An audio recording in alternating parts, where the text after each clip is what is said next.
que é tão importante a gente falar sobre autoconfiança?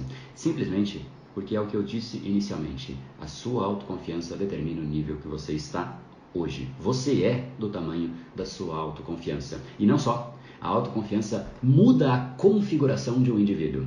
Você fala de um jeito diferente, você anda de um jeito diferente, você gesticula de um jeito diferente, você se posiciona de um jeito diferente, você pensa de um jeito diferente e você age de um jeito diferente. Ou seja, a autoconfiança muda o indivíduo. É como se pegasse um indivíduo que simplesmente está apagado no mundo e você pinta ele com autoconfiança, instantaneamente ele se torna uma pessoa naturalmente diferente. E não é diferente por fora, é diferente por dentro, porque a autoconfiança dá esse senso, essa convicção, essa energia interna que emana da pessoa e que sim, como foi comentado aqui, seduz. A gente é seduzido naturalmente por pessoas com autoconfiança e a gente repele também naturalmente pessoas sem autoconfiança.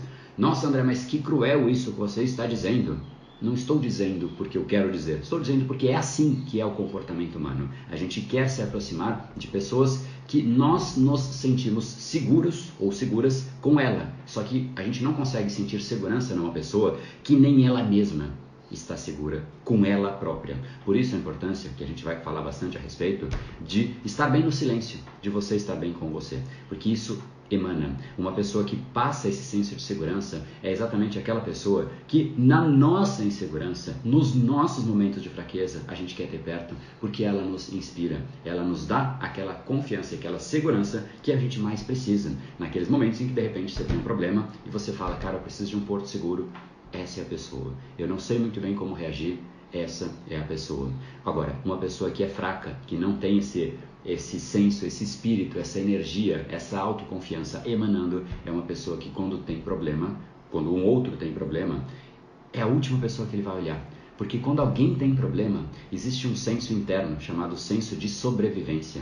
Você vai para onde está seguro. Se você percebe que tem uma árvore segura e que tem um galho ali mais ou menos, você não vai no galho. Se de repente vem uma ventania ou vem um tsunami, o que quer que seja, você vai no mais seguro e você não fica pensando, ai não, mas eu deveria ficar próximo do galho, coitadinho do galho que é mais fraco.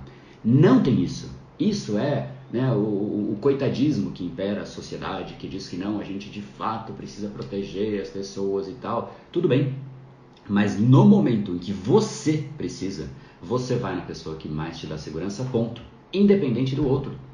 E isso é importante. É importante a gente ter clareza do que é e não do que deveria ser. A gente falou muito a respeito disso. Muitas pessoas gostam de sei lá, criar um mundo utópico. Deveria ser assim o mundo, deveria ser assim, mas a própria pessoa não é assim. Repito, quando você está com um problema, você vai nas pessoas que te passam segurança e você ignora as pessoas que te passam insegurança ou que elas em si não confiam em si próprias. Então, não é isso que as pessoas dizem por aí que não, todo mundo é igual. Todo mundo é igual, a gente tem que respeitar os indivíduos. Isso é um fato, todas as pessoas são iguais, todas as pessoas têm os mesmos valem a mesma coisa, mas a gente precisa de pessoas de formas diferentes. E aquelas que nos inspiram a crescer, aquelas que fazem a gente querer ser melhor, aquelas que nos dão segurança, são aquelas que sentem confiança. E aquelas que não possuem confiança, não significa que elas são piores. Elas simplesmente não aprenderam o que a gente vai discutir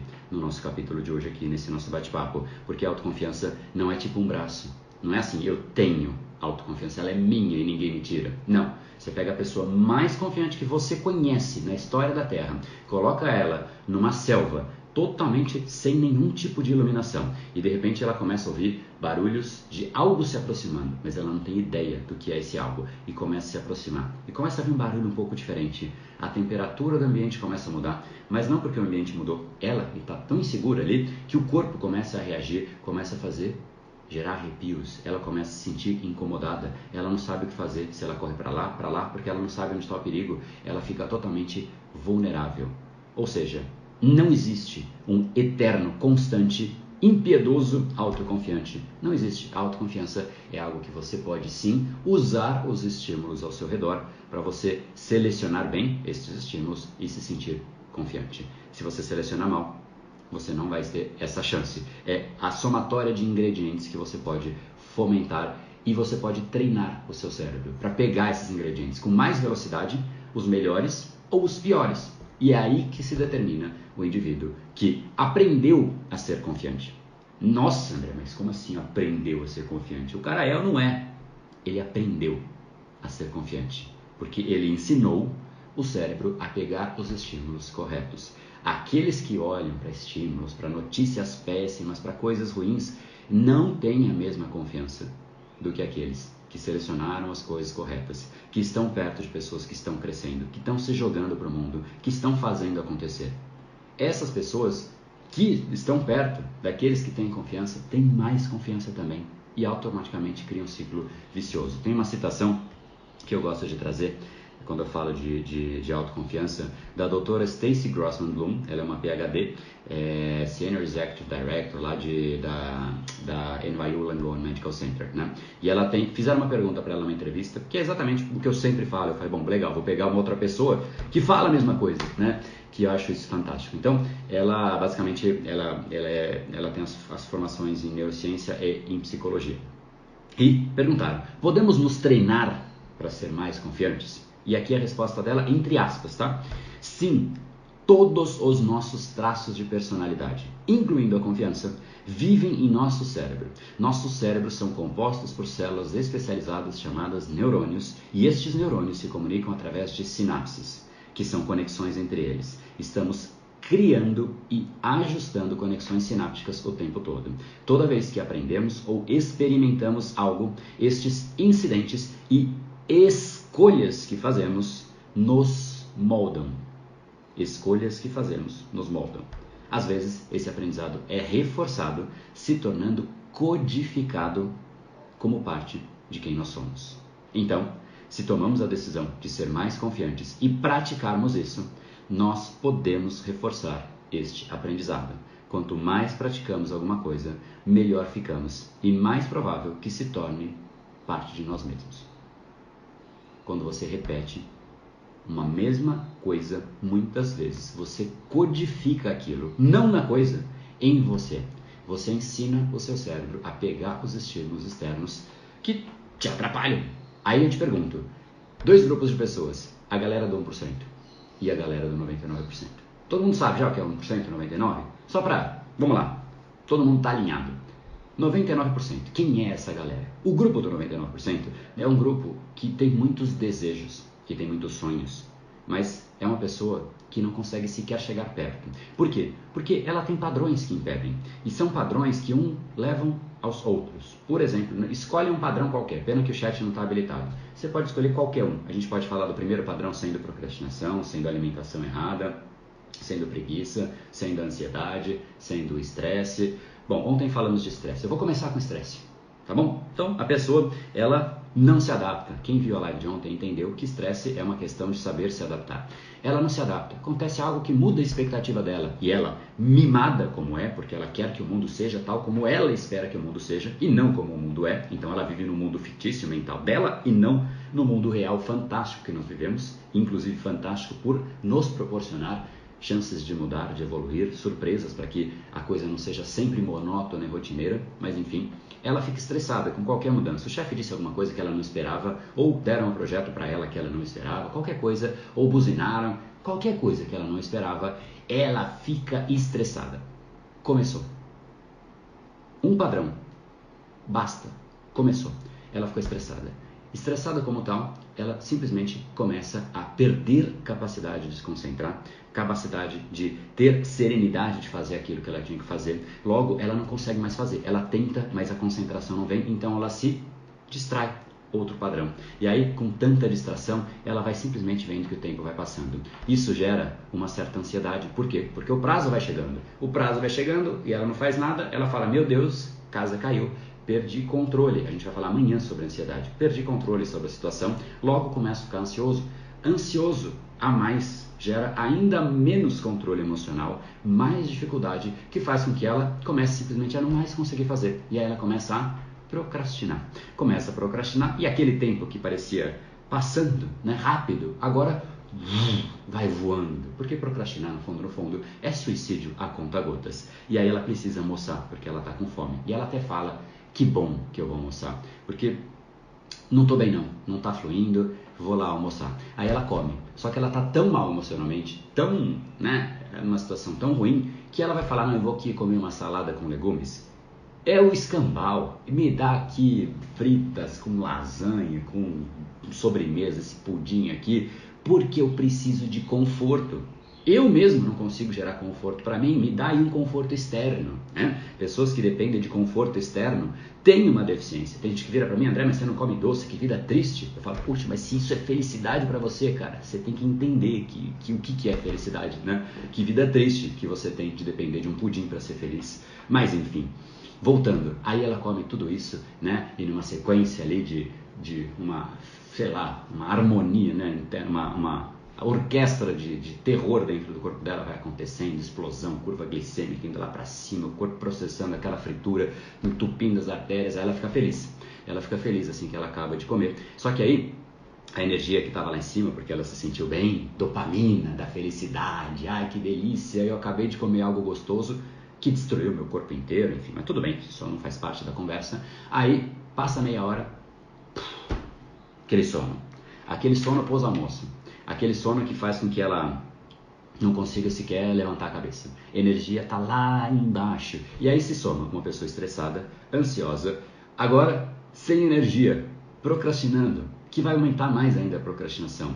Aí ela simplesmente começa a ver que ela reage mal frente às pessoas vêm conversar com ela, ela dá uma resposta que depois ela fala, pô, não precisava ter feito isso. Aí o que ela tinha para fazer vai se acumulando e ela não faz. Simplesmente uma total ausência de gestão do dia. E aí chega em casa, o que ela faz? Cara, que dia péssimo, né? O que eu faço com esse dia? Bom, agora só me resta descansar. Eu mereço um pouco aqui de séries, de rede social. Mereço jogar, mereço, né? Mereço.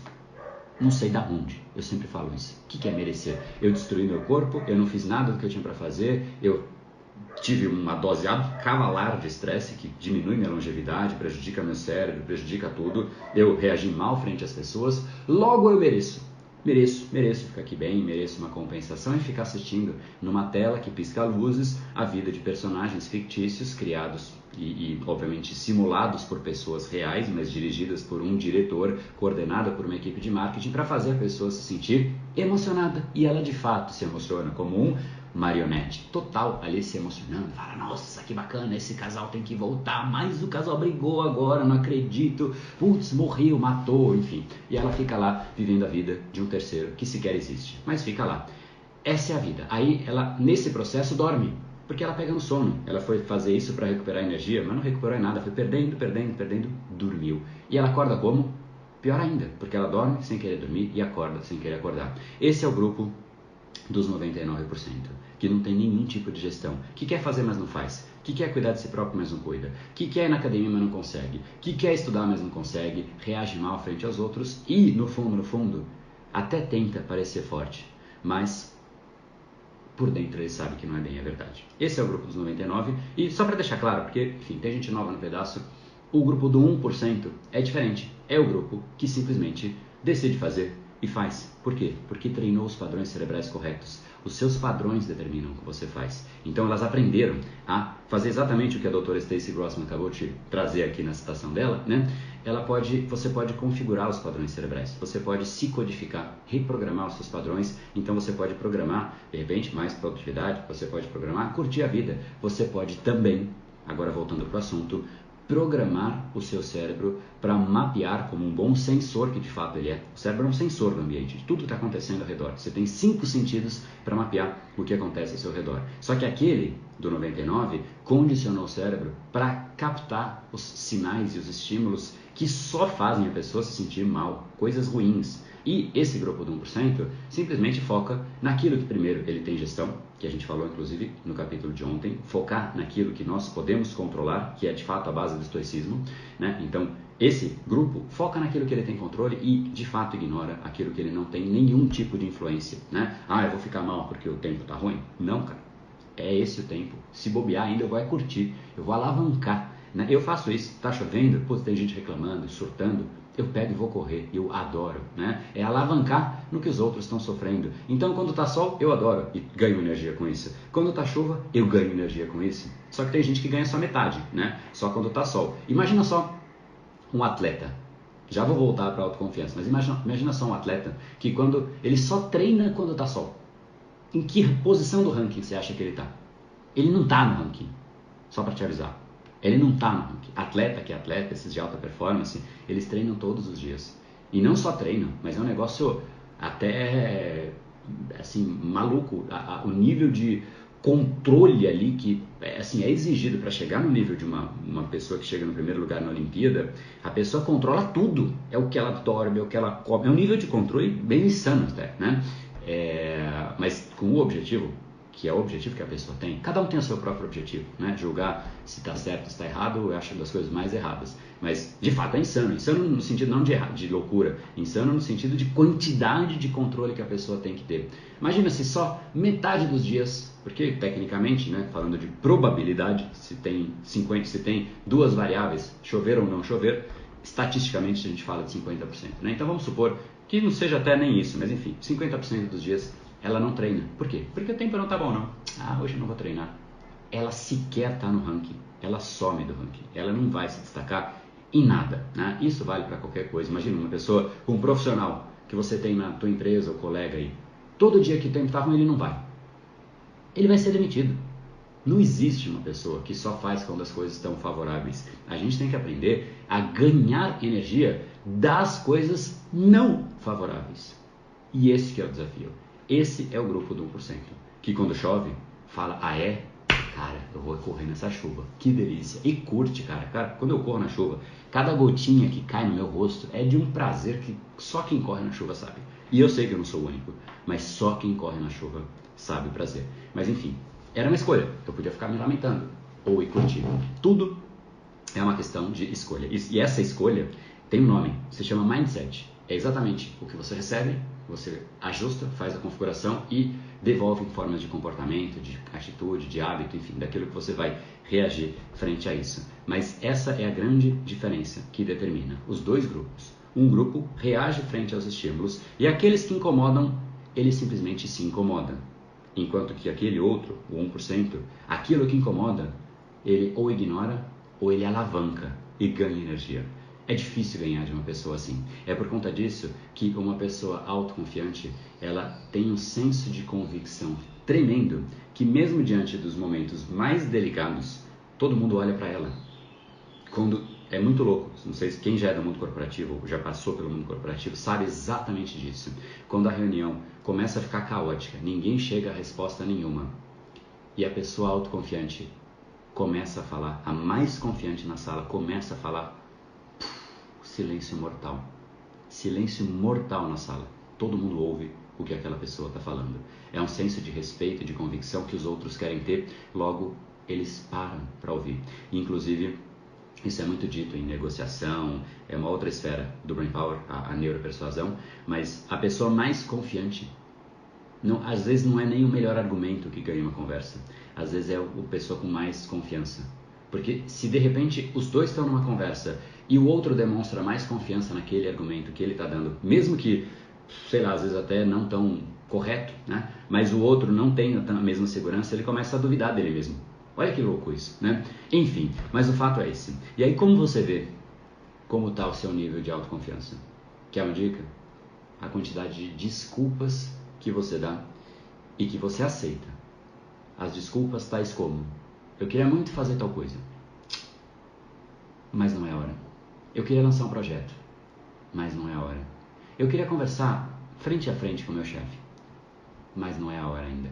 Eu queria qualquer coisa, mas não é a hora. A gente é muito bom em dar desculpas. Nunca é a hora certa de começar, nunca é a hora certa de fazer as coisas. Sempre falta uma informação, um detalhe, um contato, um recurso, sempre falta alguma coisa. Exatamente por quê? Porque este que dá a desculpa e que alega faltar algo, aonde está o foco dele? No que falta. E não no que ele tem. De novo, é uma configuração do cérebro para onde o cérebro vai olhar. E eu falo com toda a absoluta certeza do mundo, você nunca vai ter tudo o que você precisa para tomar uma decisão futura. Nunca. Inclusive o próprio conceito de uma decisão é uma deliberação presente sobre algo que você considera como a melhor alternativa dentre as vigentes, com base nas informações que você possui hoje, sendo que é impossível que uma dessas informações seja a completa precisão do que vem no futuro, simplesmente porque o futuro compete ao futuro. E existem variáveis que você não controla. Ninguém sabe o que vai acontecer no futuro. Nenhum indivíduo, no ser humano pelo menos no mundo, consegue antever o futuro. Logo, nenhum indivíduo tem plena convicção de uma decisão. Mas ainda assim, alguns tomam e outros não. O nível de decisão que você toma e a velocidade decisória que você tem está muito ligado ao seu nível de confiança. Porque segurança, a gente só tem uma, na gente mesmo. Que, cara, eu tenho essas variáveis, é pra cá que a gente vai. Ah, mas e aquilo? Bom, no caminho a gente vai descobrindo e a gente vai resolvendo. Eu vou dar o meu melhor. E é aqui que está a grande essência. E é aqui que se confunde confiança com arrogância. É uma grande confusão e inclusive tem gente que fala, não, chega, eu não posso ser mais confiante, porque aí eu vou começar a me tornar arrogante. Como se fosse a mesma coisa. Inclusive eu gosto de dizer, né, sempre, se fosse a mesma coisa, seria a mesma palavra. Para que ter duas? Se é a mesma coisa. A diferença ela é tremenda. Será que confiança, então, quando a gente começa a acessar esse estado, esse senso de convicção, essa segurança tamanha que é a autoconfiança no limite máximo dela, será que nesse patamar a gente se aproxima, então, de uma certa arrogância a ponto de incomodar os outros e nos tornar uma pessoa menor? Porque o arrogante é uma pessoa que acha que é maior, mas no fundo é menor. Os outros olham e falam, putz, né? Que desprezível isso que esse cara está fazendo. Será que então o excesso da autoconfiança leva à arrogância? E a resposta é um não categórico. Primeiro porque a definição das duas palavras, elas são muito diferentes. E muito diferentes basicamente no quesito de uso da própria capacidade cognitiva do indivíduo. O autoconfiante, ele tem um senso de convicção, um senso de segurança tão forte de que ele consegue sobrepor as dificuldades que ele vai ter. Ele considera as pessoas como aliados, ele considera as pessoas como parte da situação e ele quer geralmente crescer com base nos outros, junto com os outros, fazendo um time, aliando, fazendo um processo que não necessariamente exclui os outros. O autoconfiante, mas tem uma base. A base do autoconfiante é que ele tem um senso de segurança tamanho, que ele não depende de um elogio do outro, que ele não depende de uma validação do outro, ele simplesmente está seguro de que aquele é o caminho, logo ele continua. Não porque alguém empurrou, mas porque ele se auto-empurrou, ele se levou. É esse senso de segurança que inclusive cativa, que inspira, as pessoas querem se aproximar. Segurança, confiança são valores que a gente busca e quando você se sente seguro perto de uma pessoa, você quer estar perto dela. E a autoconfiança é sexy. Quando você vê uma pessoa que entra no ambiente, sabe aquela pessoa que você fala, meu, isso é uma expressão que eu ouvi há algum tempo pela primeira vez, eu fiquei pensando nisso, me fez pensar há algum tempo. A pessoa que entra no ambiente, mas ela não é tão bonita, né? Não é uma pessoa que faz isso pela beleza, mas ela tem uma presença. Você já ouviu isso de alguma pessoa? Essa pessoa tem presença. De onde vem presença? Se não é da beleza, porque nesse caso específico não era. E de fato, né? Falaram, olha, tal pessoa vai chegar no ambiente e essa pessoa tem presença. E eu falei, ok, né? Passou, foi de manhã isso e tinha uma palestra à tarde com essa pessoa.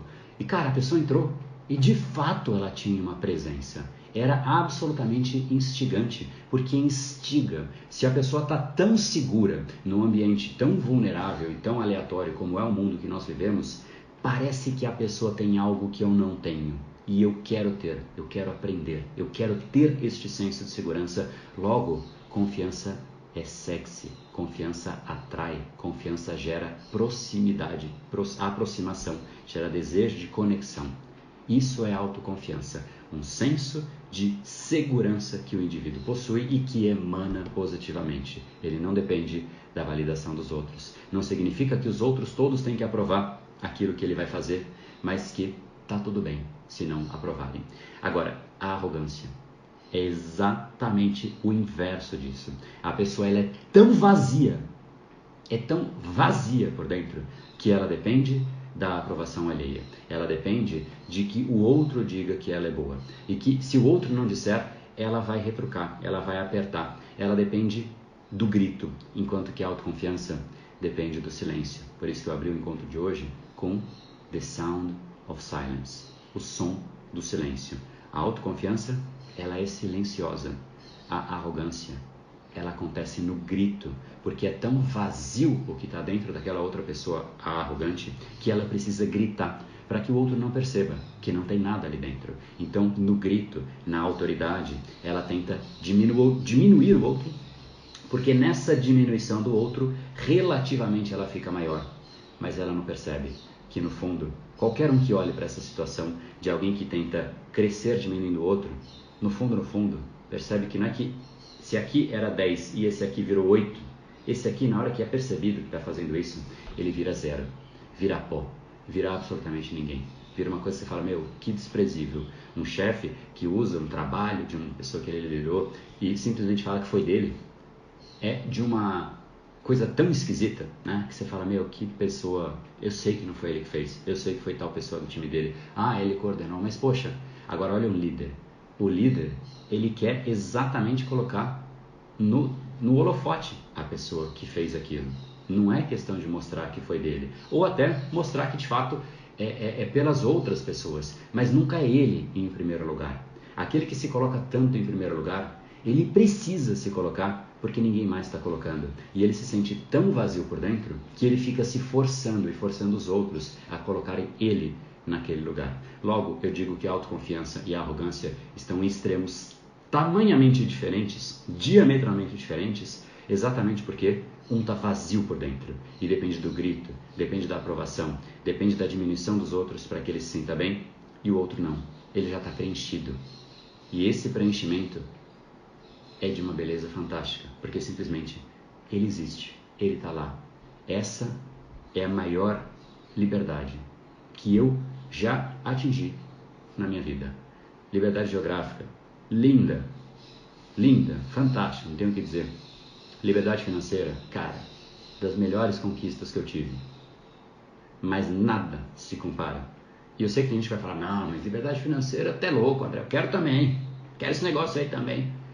Nada se compara com a liberdade de ser quem você é.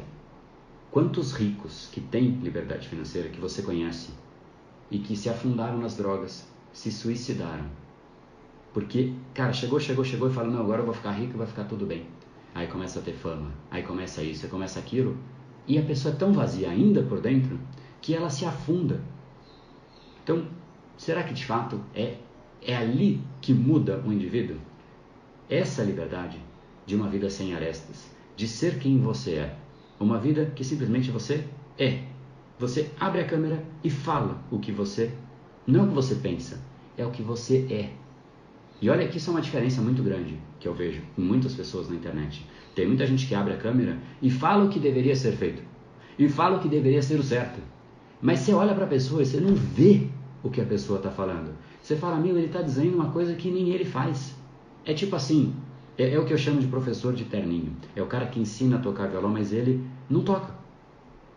Eu acho isso, eu não sei, eu fujo. Mas eu fujo, tipo, igual o diabo da cruz, sabe? Eu fujo mesmo de pessoa assim. Porque para mim não faz o menor sentido. Se realmente ele sabe o que fazer, e se ele sabe a conduta para chegar onde ele se propõe a chegar, ou propõe que os outros cheguem, se ele sabe, ele já chegou.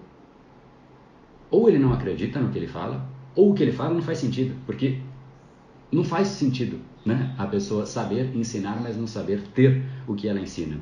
Enfim, esse senso de segurança, de você ser livre e viver uma vida sem arestas, e você poder entrar, cara, vamos falar de um assunto polêmico. Vamos, cara, tá tudo bem. Mas o que vão pensar de você? Cara, esse é o problema da pessoa, o que ela vai pensar. Eu sei o que eu penso de mim, né? Fica sempre nessa, tipo, tá tudo bem. Mas vamos pensar. Pensa aí, cara.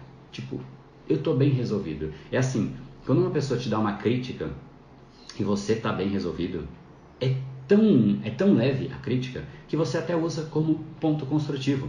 Se alguém vira pra você, vou pegar um assunto que eu usei no vídeo isso. Eu tenho certeza que você está bem resolvido com a mão que você escreve. Ou você é destro ou você é canhoto. Então vamos supor que você é destro, que 80% das pessoas são destras. Então você é destro. Eu viro pra você agora e falo, olha, você, cara, você é muito nada a ver, cara. Putz, cara, eu odeio falar com você. Você é um canhoto. Você vai olhar pra pessoa e falar, cara, não, tipo, quer que eu escreva? Eu sou destro, te mostro. Não te afeta. Porque você tá bem resolvido, você sabe que você é destro. Você não vai ficar duvidando. Será que eu sou canhoto mesmo? Putz, cara, acho que talvez eu possa ser, hein? Será que eu tô mostrando pros outros que eu sou canhoto? Tipo, não, é uma característica que você tá tranquilo com ela. Quando você não questiona uma característica sua, ela não é alvo de crítica. Porque o fato pode chegar, mas volta. Não entra em você. Né? Bateu, voltou. Né? Gandhi falava disso. Não, na verdade isso era Buda. Quando alguém te dá um presente e você recusa, vamos supor, eu chego para te dar um presente, isso aqui, controlezinho remoto, vou te dar esse presente. Você fala, não, André, putz, cara, obrigado. Não quero, valeu a intenção, show. Com quem que fica esse controle? Volta para mim. Você não aceitou. Ele fala sobre isso. Ele fala que quando você aceita uma crítica, é porque você aceitou. A crítica estava no outro. Na hora que você aceita, ela vira parte de você. Você pode aceitar ou não. Resumo da ópera. A gente tem um nível de autoconfiança que determina quem a gente é e o nível de vida que a gente tem. Só que quem determina o nosso nível de confiança? A gente mesmo. A gente tem que treinar. Portanto, agora entrando na parte prática, o que fazer em relação a isso? A gente tem que prestar atenção em quais são as nossas características, as nossas vulnerabilidades. Esse é um grande ponto. Quando você se sente vulnerável em algo, você treina e você estuda e você melhora naquilo. Se, por exemplo, alguém vira pra mim e fala, André, se alguém virar pra mim e fala, pô, André, me vê jogando tênis, e fala, André, você não joga bem tênis não, hein? Eu vou falar, eu sei, eu tô fazendo aula, agora eu não tô mais, mas eu tô fazendo aula de tênis. Então eu já tenho o meu plano traçado para melhorar nisso, né? Eu sei que eu não jogo bem, eu conheço o meu limite, eu sei que não tá bem. Então quando alguém fala, você joga mal, eu falo, eu sei, cara, mas calma, dá um ano aí a gente marca uma partida, né? Eu levo na brincadeira, porque eu sei a minha vulnerabilidade e eu tô tranquilo em relação a ela. A gente tem que saber aonde a gente é bom, aonde a gente não é bom. Só que aonde a gente não é bom, a gente tem que ajustar. Se, e essa parte é importante, se for importante para você. Por exemplo, André, você cozinha mal pra caramba, né? É verdade, cara. Putz, cara, não queira, né? Chama teus inimigos aí pra vir jantar aqui em casa, porque se eu cozinhar, meu Deus do céu, primeiro que vai sair um negócio feio e chances são enormes de que no dia seguinte a galera não vai conseguir trabalhar, fazer nada, né? Essa é vamos chamar de deficiência minha? Eu quero resolver isso? Não quero. Não faz sentido pra mim. Pelo menos nesse momento, para aquilo que eu quero para minha vida, não faz sentido, não vai me agregar, não vai me acelerar o percurso para onde eu quero chegar. Logo, eu sei que não estou bem, eu sei que eu não faço direito e vou continuar não fazendo direito com muito orgulho, né? A gente tem que então, portanto, saber o que a gente é bom, saber o que a gente não é bom e, neste não sou bom, dividir em duas categorias. Vou aprender e vou melhorar e não quero saber que se lasque que eu sou ruim nisso daí e vou dar risada desse negócio, porque eu não sou bom mesmo.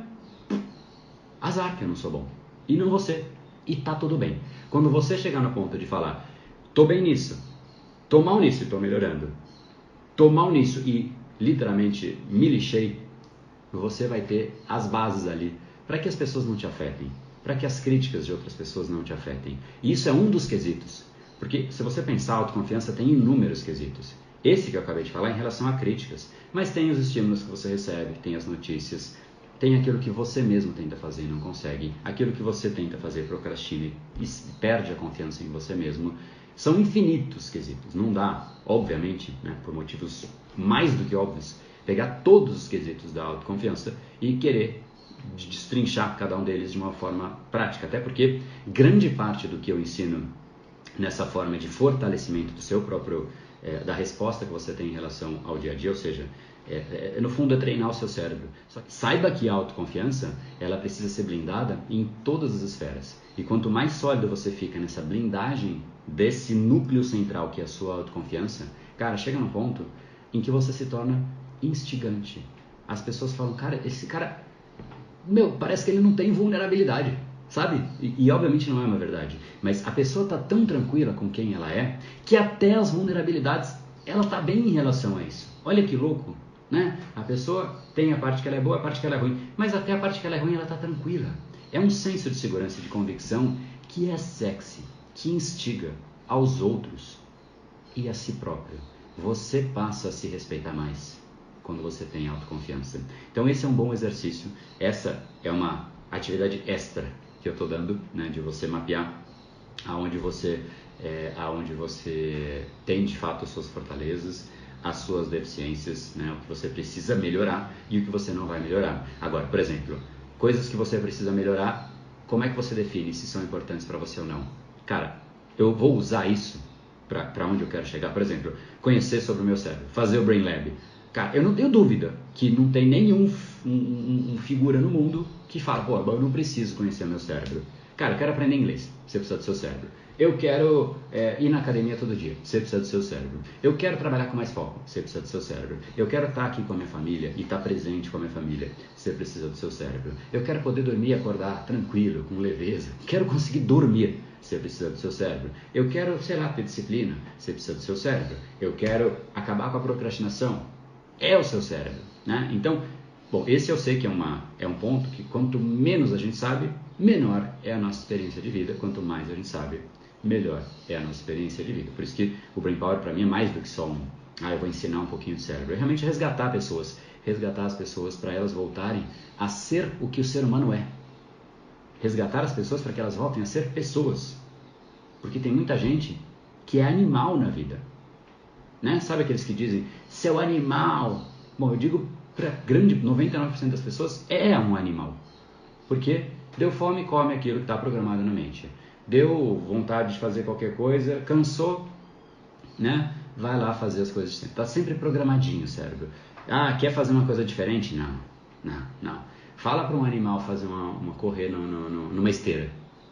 Não. Que correr na esteira? Ele pisa ali, faz um pouquinho, né? Tipo, enquanto botaram ele ali, ele já sai. É igualzinho, tem muito ser humano que é animal. É animal, literalmente um animal. Desejo de curto prazo, vai lá e faz. Dor de curto prazo, evita. Ah, mas a dor de curto prazo é o que faria, de repente, você ter uma carreira espetacular na sua vida. Você vai ter que se esforçar, né? Sabe a expressão no pain, sem dor, no gain, não há ganho, né? Que eu adaptei para no brain, sem cérebro, não há ganho. Você é a dor que você decide abraçar. Você decide abraçar a dor de ir na academia, eu sei qual é o seu corpo. Você decide abraçar a dor de se esforçar para um relacionamento, mesmo quando a pessoa não está paciente, eu sei que você tem um relacionamento. Você abraça a dor de trabalhar com intensidade e tudo mais, eu sei que você tem uma carreira. Aonde você abraça a dor, eu conheço a pessoa.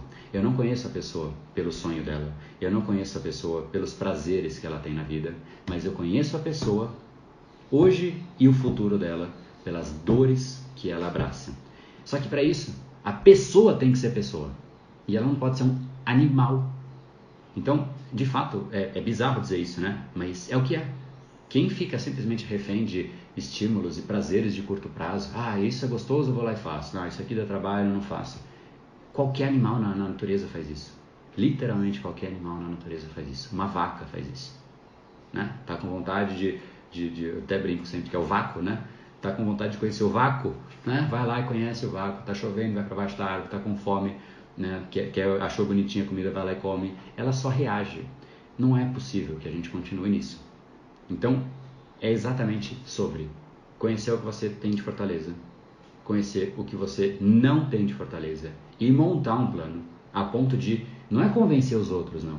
É convencer a si próprio. Cara, eu não sou bom nisso, mas eu tenho o meu plano. Eu sou um lixo na gestão do meu cérebro. Eu reajo, eu tenho padrões péssimos. Quando eu vejo, já estou fazendo tudo errado. Eu sou estressado, eu procrastino, eu não tenho foco, eu me alimento mal pra caramba, eu não faço exercício, eu não consigo ter gestão de mim mesmo. Queria, mas não tenho. Bom, enquanto você não tiver um plano consistente, sei lá, esse eu tenho na ponta da língua, qual que é? Eu vou entrar na Brain Lab nessa turma, beleza. Então eu sei que isso vai te dar um senso de segurança de que você já está, fala no inglês, adressado, né? Você tá encaminhado.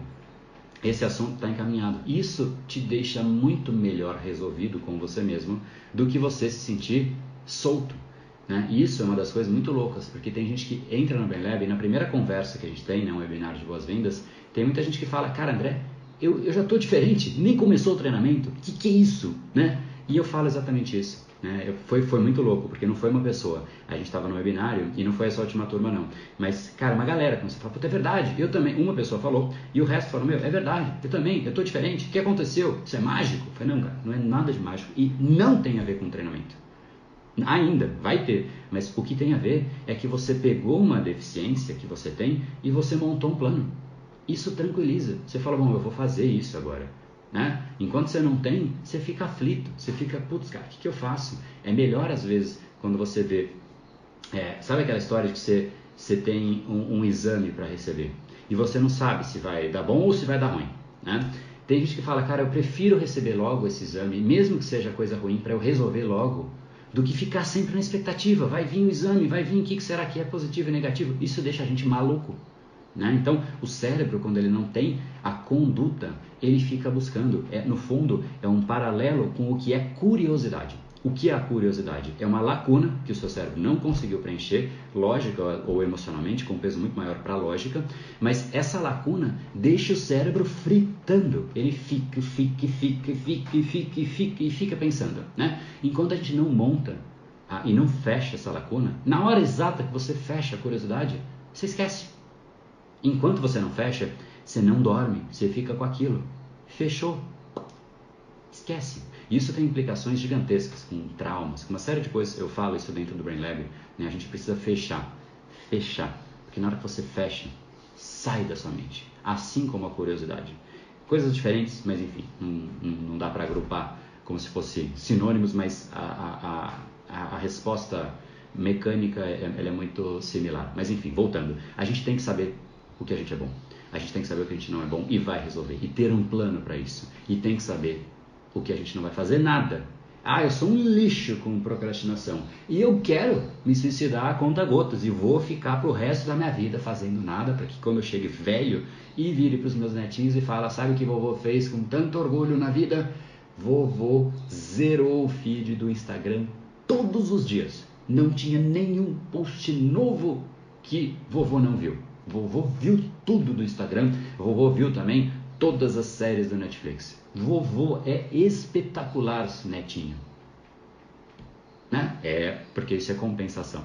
Então, quando você não resolve o que te leva à compensação, é natural, eu sei, né, que quando uma pessoa fica presa aos padrões cerebrais dela, é isso que ela faz, ela fica lá, ela não consegue dormir direito, ela se alimenta mal pra caramba, ela não tem disciplina nenhuma para fazer exercício, a felicidade, né, o prazer que ela tem no dia a dia é de rede social, é de Netflix, é de ver a vida dos outros, porque a dela mesmo tá muito mal resolvida.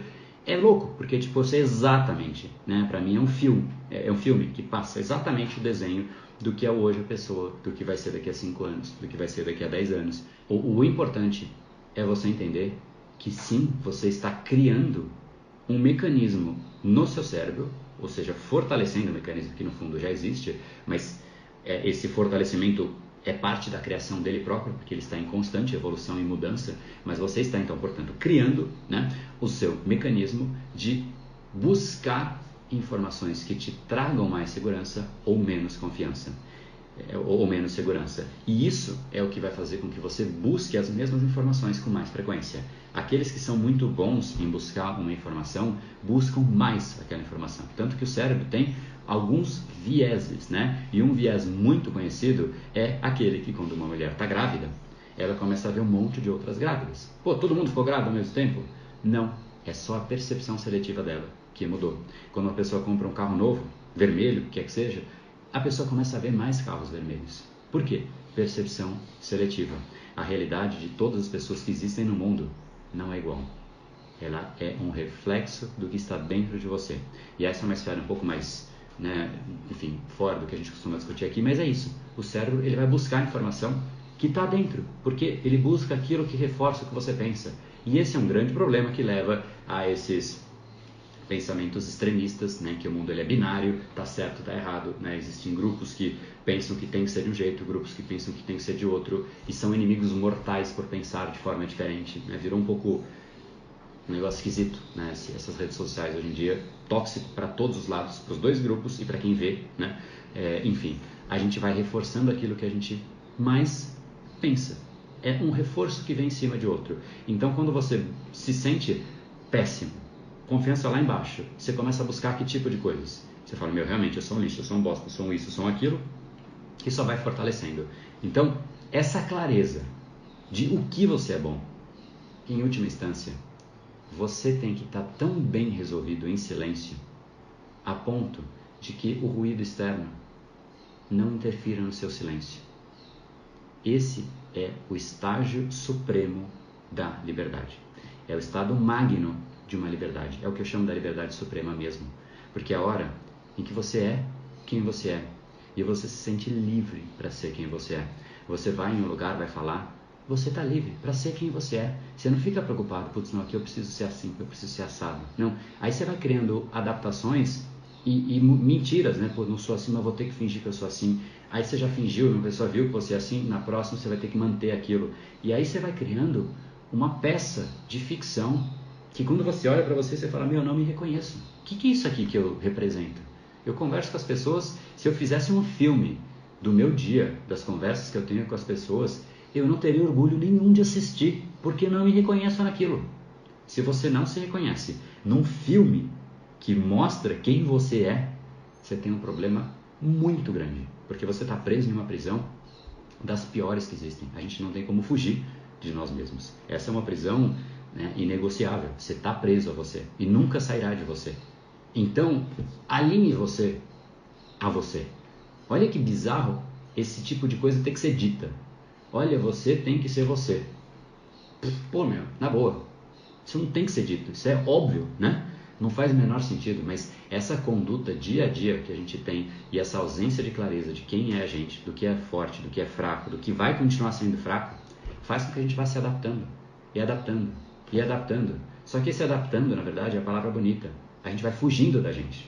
E foge aqui, ó, um pouquinho, aí foge um pouquinho, aí foge um pouquinho. Aí quando você vê, você não é mais você. Você é uma representação de uma pessoa que parece que a sociedade diz que é o certo. E a gente vai virando aquilo que é o certo. E é louco que tem interesses. Existem interesses por trás de pessoas com baixa confiança.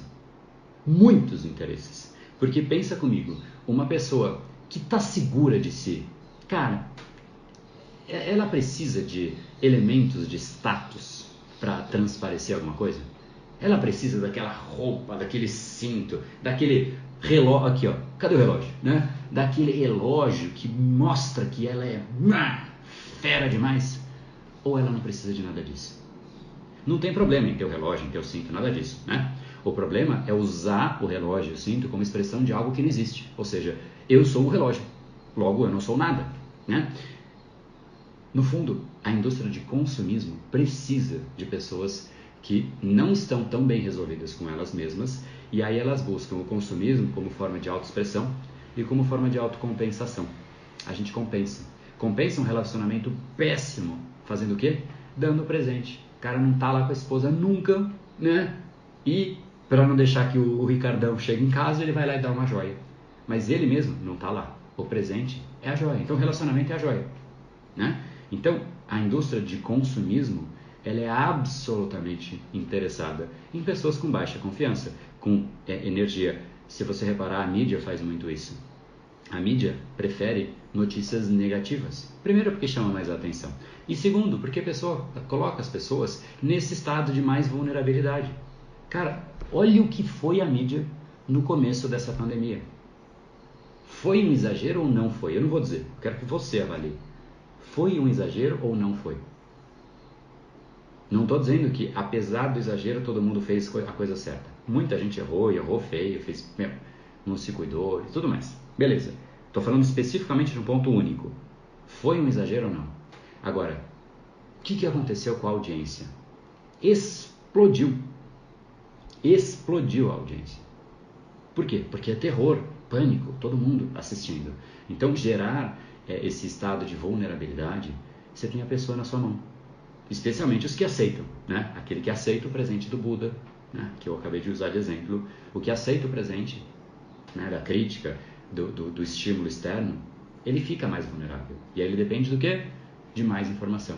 E aí ele fica preso nessa... E olha como o que eu acabei de falar é muito real. Quando você escolhe estímulos que te fazem mal, por exemplo, esse da pandemia, qual é o próximo estímulo que você quer? Mais disso. Porque você vai treinando o seu cérebro a querer mais disso. Tinha gente que não desligava da TV. Nossa, mas agora uma criança morreu de Covid, agora uma criança disso, agora, nossa, olha, agora foi isso, o outro que caiu na rua. Você quer saber tudo de ruim que há a ser sabido. Então, não se sacia. Você fala, não, bom, agora eu sei tudo. É nada, seu cérebro quer mais, porque você foi treinando. O estímulo que você treina o seu cérebro para buscar, ele nunca mais vai parar de buscar, até que você interrompa isso. Exemplo dado, com prova até, né? Porque no fundo a gente vivenciou isso como sociedade. Então, no fundo, por que eu disse que interessa? Porque pessoas vulneráveis precisam de mais consumismo, usam recursos externos que têm interesses comerciais para se sentir mais confiantes. Imagina só se o mundo inteiro fosse de pessoas que falam, cara, né? Pega aí Bill Gates, pega aí Steve Jobs, sei lá, os top 5, 10 bilionários do mundo. Meu, Elon Musk, cara, é bizarro, chega a ser bizarro esse cara. Teve uma história aí que saiu que me contaram, não fui ler, eu não sou muito de ficar lendo essas coisas, mas me contaram num jantar que a casa dele é minúscula, é uma casa de acho que 25 metros quadrados, um negócio assim, 50, sei lá, acho que 50 é muito, eu lembro que era minúscula, né? E ele mora lá com a namorada dele. E cara, ela fala, meu, será que a gente não podia mudar para uma casa um pouco maior, que as pessoas não ficam olhando pra gente, porque tipo, as pessoas conseguem ver o que eles estão fazendo, né? Ela é desconfortável, claramente. E o cara é o cara mais rico do mundo.